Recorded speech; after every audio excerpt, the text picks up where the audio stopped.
Bonsoir à tous les fans, bonsoir à tous les frères et sœurs qui sont en prière avec nous, qui nous suivent sur les différents réseaux sociaux et avec qui nous sommes en train de plaider la grâce de Dieu sur notre pays.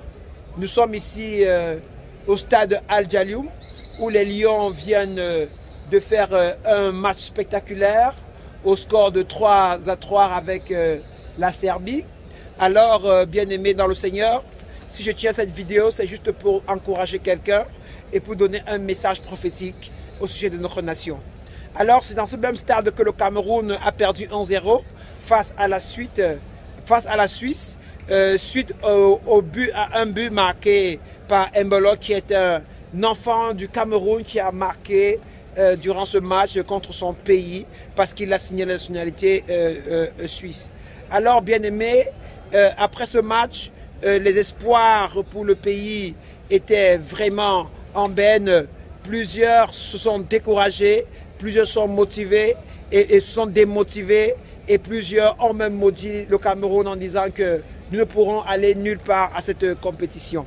Nous croyons fermement que c'est une année pour le Cameroun. Nous venons de faire 3-3 avec la Serbie. Nous avons 1 point dans notre poule. Et la Serbie a 1 point, la Suisse a 3 points, le Brésil a 3 points.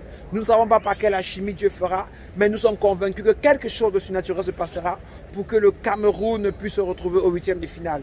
Et ainsi, une fois au 8e de finale, bien aimé, la grâce de Dieu continuera de nous accompagner et nous arriverons beaucoup plus loin qu'en 1990. C'est pourquoi pas retourner avec le beau trophée que nous avons vu. Je voudrais simplement dire à quelqu'un de continuer de persévérer dans la prière, d'avoir beaucoup d'espoir et de conviction parce que le Seigneur fera quelque chose pour nous. Nous ne doutons pas, nous croyons au Dieu que nous servons, et si nous sommes déplacés ici au Qatar, c'est par la foi que nous sommes déplacés.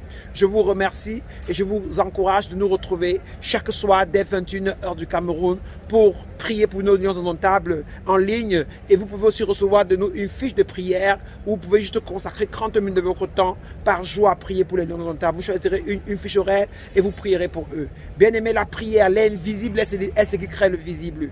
L'invisible surnaturel est ce qui crée le naturel. Je ne pourrais pas vous dire des choses que j'ai vues dans le règne spirituel aujourd'hui dans le stade et dont Dieu a accompli.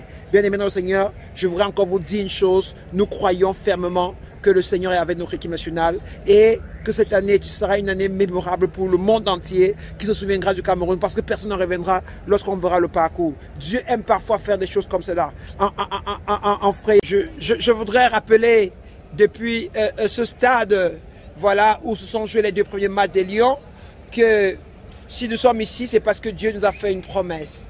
Il nous a dit que si nous prions suffisamment pour notre équipe, non seulement il devait nous envoyer en Coupe du Monde, mais il devait nous permettre de faire des exploits mieux qu'en 1990.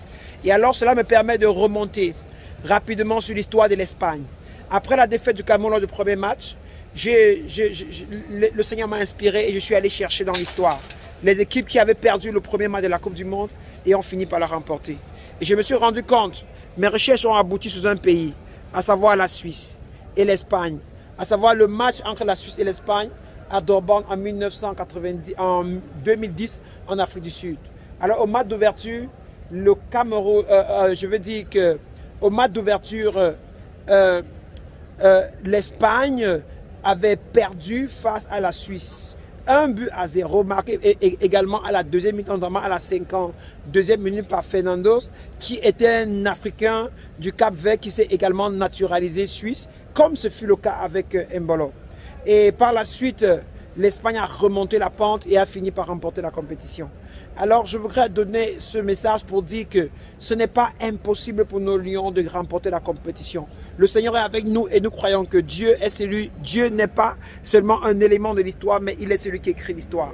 Et il est en train de façonner l'histoire de notre pays pour nous donner cette compétition. En laissant le suspense, en laissant le doute, en laissant le désespoir et en nous sortant de nulle part pour nous amener vers quelque part très élevé. Et ce qui ferait que lorsque le Seigneur aura accompli cela, la gloire ne reviendra pas à un homme, la gloire ne reviendra pas aux joueurs, la gloire ne reviendra pas aux entraîneurs, la gloire ne reviendra pas aux dirigeants de la FECAFOOT, la gloire ne reviendra pas aux dirigeants du pays, mais la gloire reviendra à Dieu seul, parce que tout le monde dira, vraiment nous avons vu nous-mêmes dès le début, le monde a vu que nous n'avions même pas de niveau de capacité, mais le Seigneur, si nous sommes arrivés à ce niveau, c'est parce que le ciel a plaidé en notre faveur. Oui, bien-aimé dans le Seigneur, je crois fermement que le Seigneur Jésus-Christ davantage continuera d'inspirer notre nation, d'inspirer l'entraîneur Hugo Berson, d'inspirer le staff de la TFK Foot, d'inspirer tous ceux qui travaillent avec l'équipe nationale pour que notre prochaine rencontre avec le Brésil soit une rencontre surprenante. Nous ne savons pas comment Dieu va faire, mais nous savons que le ciel interviendra à notre faveur. Que Dieu vous bénisse abondamment. Rendez-vous à ce soir. Merci beaucoup. Je suis le pasteur Joseph Calvin, CCD. Je vous fais cette vidéo depuis le Qatar. Merci.